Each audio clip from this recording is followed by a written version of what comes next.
My name is Eleanor Johnson, and I'm 68 years old this year. Frank, my husband of 45 years, passed away to heaven 3 years ago. Now I live quietly in a small town, but my heart aches when I think about my family. My son James is 38 and works for a local construction company. His wife Sarah is 35 and works as a librarian at the town library. And my treasure, my granddaughter Sophia, is 6 years old. She's like a blonde angel, the spitting image of my late Frank. James and Sarah's marriage seems to be on the rocks lately. It might be due to financial problems or stress from James's work.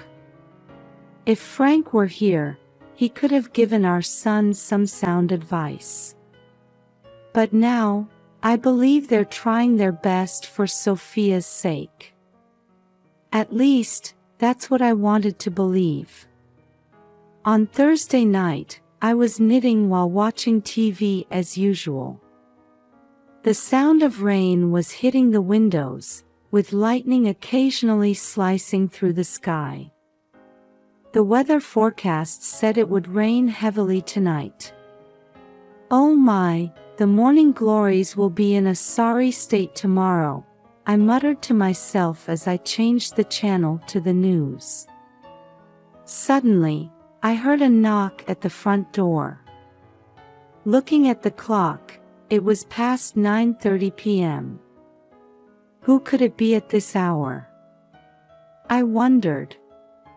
I grabbed a flashlight and cautiously approached the door. Another knock, this time sounding weaker. Who is it? I called out as I opened the door, and my breath caught in my throat. Standing before me was Sophia. Her rain-soaked blonde hair was plastered to her face, her pajamas were covered in mud. And blood.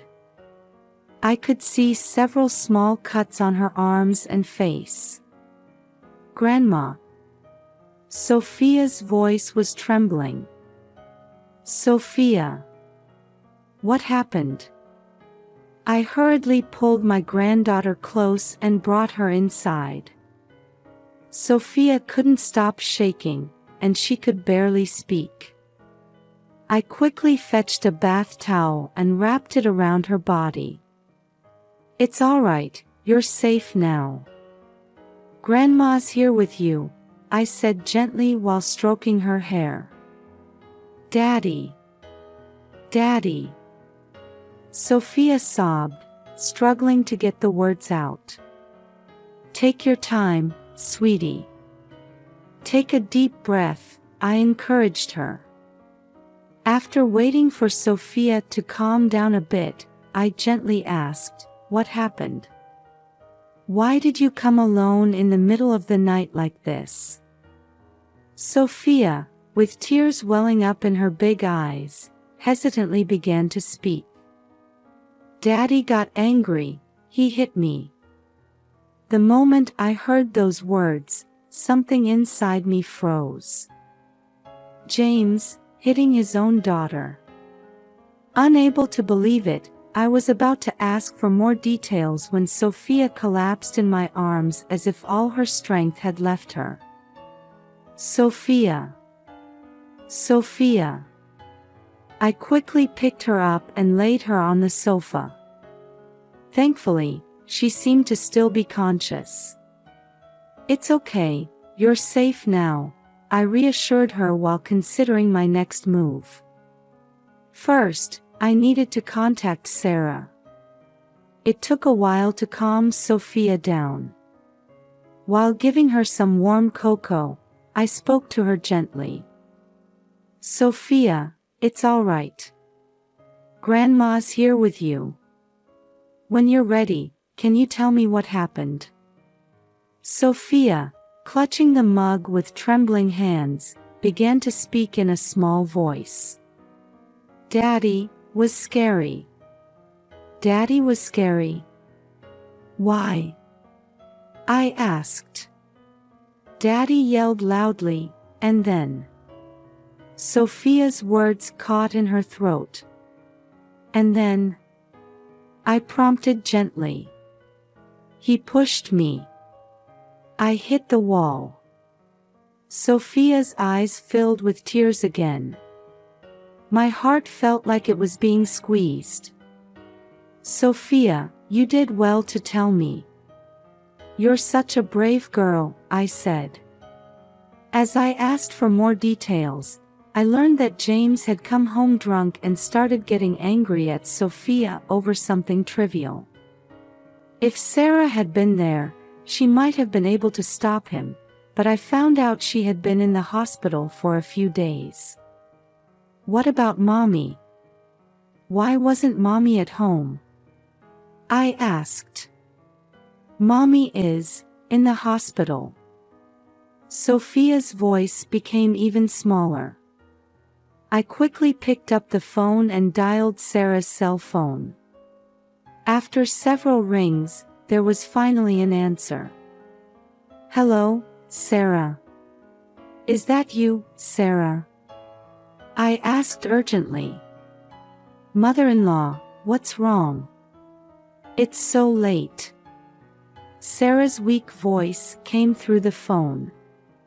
I'm sorry, Sarah. But it's urgent. It's about Sophia. Sophia? What happened? Sarah's voice became panicked. I took a deep breath and explained the situation. Sarah's scream-like voice echoed through the phone. No. James, but because I wasn't there. Sarah's voice changed to crying. Sarah, why are you in the hospital? I asked. I fell down the stairs 2 days ago and broke my leg. As I listened to Sarah's explanation, anger welled up inside me. I understand. Sarah, your recovery is important right now. I'll take care of Sophia, I assured her. After hanging up, I sat back down next to Sophia. Sophia, you'll sleep at Grandma's house tonight. We'll go see a doctor tomorrow. Sophia nodded slightly. As I hugged my granddaughter, I was desperately trying to figure out what to do next. The next morning, I took Sophia to a pediatrician. Fortunately, there were no serious injuries, but the doctor said there was suspicion of abuse and that he would contact Child Protective Services. When we returned home after the examination, there was a message from James on the answering machine. In a drunken-sounding voice, he was asking, "Have you seen Sophia?" I sighed deeply and called James. James, Sophia is here with me, I said firmly. Huh? Why is she there? James's voice sounded confused. Do you remember what happened last night? I asked sternly. After a moment of silence, James started making excuses. I was a bit drunk, but it wasn't anything serious. Not serious. My voice became harsh. Sophia is terrified. James fell silent. Then, with a sigh, he said, "Mom, actually, there's a lot going on." He gradually began to talk. Stress at work, financial problems, and the presence of a new woman. As I listened to my son's words, anger and sadness welled up inside me. James, you've been having an affair? I asked, my voice tight with emotion. I'm sorry, Mom, his voice became small. I closed my eyes and took a deep breath.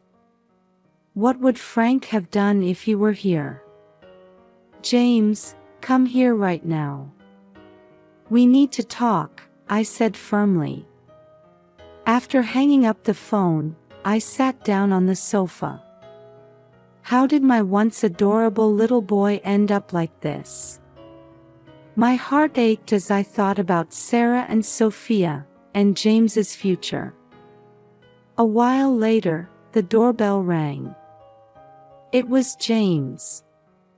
When I opened the door, he stood there with his eyes cast down. Come in, I said in a cold voice. Sitting James down in the living room, I began to speak quietly but with a firm attitude. James, do you understand that what you've done is unforgivable? He answered in a faint voice, still looking down. I know, but at that time. I don't want to hear excuses, I cut him off harshly. You hurt your own daughter. Blaming it on alcohol doesn't make it any more excusable. James raised his face and looked at me with tearful eyes. Mom, I really regret it. But at that time, with the stress from work and the debts, I raised my voice in surprise. What do you mean? James reluctantly opened up. He had become addicted to gambling and had accumulated a large debt. And to hide this debt, he had been borrowing money from his mistress. I was at a loss for words. Anger and sadness welled up inside me. Mom, I want to start over. I want to apologize to Sophia and Sarah. But I don't know how. I stood up and walked over to the window. As I gazed at the scenery outside, I imagined Frank's face. What would he do? I took a deep breath and turned to face James. James, you've made a terrible mistake. But you're my son. And you're Sophia's father. That's why I can't give up on you easily. A glimmer of hope appeared in James's eyes. But, I continued with a stern expression, starting over requires a corresponding level of determination. First, you need to receive treatment for alcohol addiction. And counseling for gambling addiction too. We also need to make a plan to repay your debts. I understand. I'll do anything, James nodded desperately. And most importantly, I looked him straight in the eye, you need to make amends to Sophia and Sarah. It will take a long time to regain their trust. Are you prepared for that? James answered with a serious expression. I am. No matter how long it takes, I'll win my family back. I let out a small sigh of relief. I'm not sure if this is true repentance or just temporary remorse. But I have no choice but to believe in my son and guide him. All right. The real trial starts now. I'll support you as much as I can. But as I said, Sophia and I will be living here for a while. Until I can confirm that you've really changed. James looked sad but nodded in understanding. I understand. Mom, thank you. I promise I'll regain everyone's trust. After he left, I let out a deep sigh. I sincerely hoped this would be the first step towards family reconciliation. A few days after the conversation with James, an unexpected development occurred. The police contacted me with news that James had been arrested. It was revealed that he had been involved in illegal fundraising to cover his debts. When I heard this news, my heart was filled with complex emotions. My son's actions were unforgivable, but as a mother, I couldn't help but worry about his future. On the day Sarah was discharged from the hospital, we had a discussion at her house. Sarah, though using crutches, had an expression that conveyed a strong will. "Mother-in-law, thank you so much." Sarah grasped my hand tightly. "For Sophia, and for me." I smiled gently. "Of course, Sarah. You're my precious family." Just then, the doorbell rang. When I opened it, my daughter Linda was standing there. "Mom, I heard what happened." I came right away. Linda hugged me. Linda's presence cast a new light on this difficult situation. As a legal expert, she became a great help in supporting the family.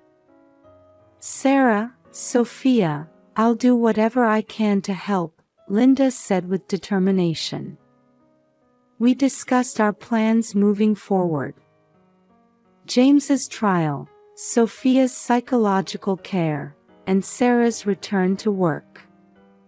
Linda would provide legal advice, while I would offer daily support.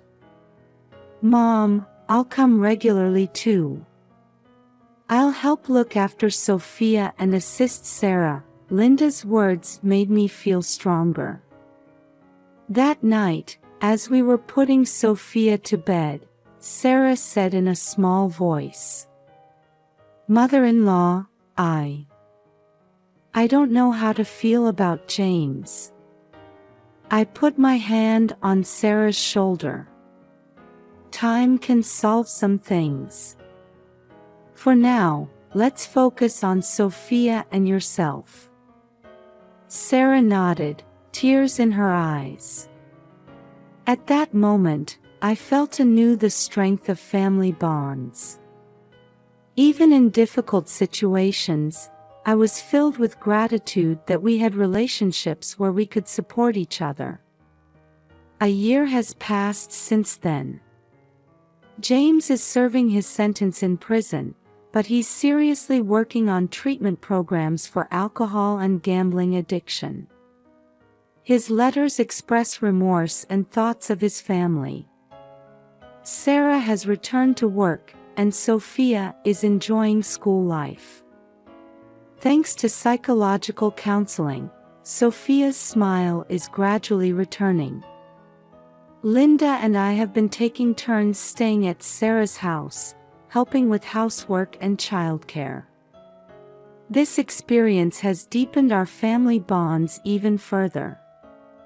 One evening, while we were having a barbecue in the backyard, Sophia suddenly hugged me and said, "Grandma, thank you." "What's this about, Sophia?" Surprised but pleased, I hugged my granddaughter back gently. "Because you're here, Mommy and I are happy," she said. Sophia's innocent smile made my eyes well up with tears. Sarah approached and said, "I can never thank you enough." Linda added, "Mom, you're our pride." At that moment, I felt a new mission. A role as someone who protects and guides the family. Frank may be gone, but there's still so much I can do. "Everyone, listen," I said to my family. "We'll face more challenges ahead. But I believe we can overcome them together." The whole family nodded, enveloped in a warm atmosphere. That night, I wrote in my diary, "Dear Frank, our family is now on a new journey. I can feel you watching over us from heaven. I'll continue to do what I can for our family." Looking out the window, I saw a sky full of stars. Surely, Frank must be smiling among them. Tomorrow, another hope-filled day will begin. I took a deep breath and drifted off to sleep with a peaceful mind.